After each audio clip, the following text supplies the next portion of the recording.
A radiation therapist is a professional who is skilled in the actual delivery of a radiation therapy plan. So in the machine behind me, you see a CT scan.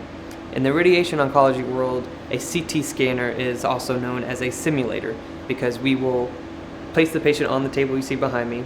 We use a bunch of different tools at our disposal to set the patient up in a way that is what we say reproducible, because how the patient lays in here is how the patient will lay under our treatment machine every single day. So it's very important that that patient is in that exact position each day.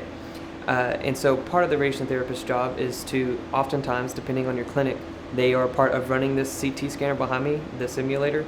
They're part of setting up the patient for simulation. So those tools I mentioned, using what we call a backlog, which is just a big bag that it's like a bean bag, and when you lay on it, you can move it, and then we take all the air out, and it's fixed to that patient in such a way that it's reproducible every day.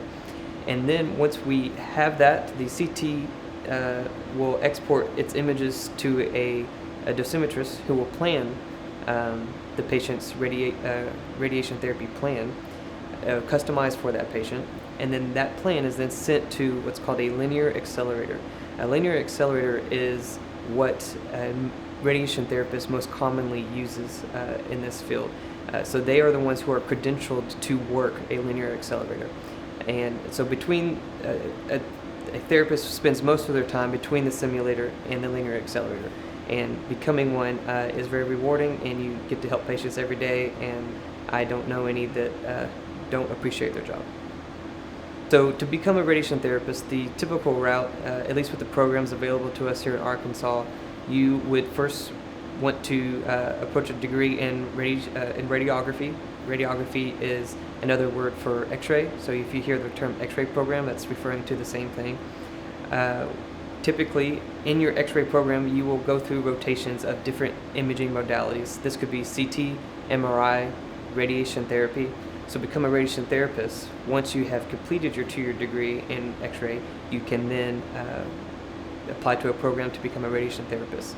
Some schools put all this together, such as Arkansas State, where you can be a part of their bachelor's program, where you spend the first 2 years in your X-ray program, and then your last 2 years is in your specialty of your choosing. So in my case, that was radiation therapy, to which I got my bachelor's degree in. So if you want a field that is rewarding every single day, and you want to work with the best and latest and greatest technology, and work with patients who appreciate the work you're doing for them, then radiation therapy is a great field for you.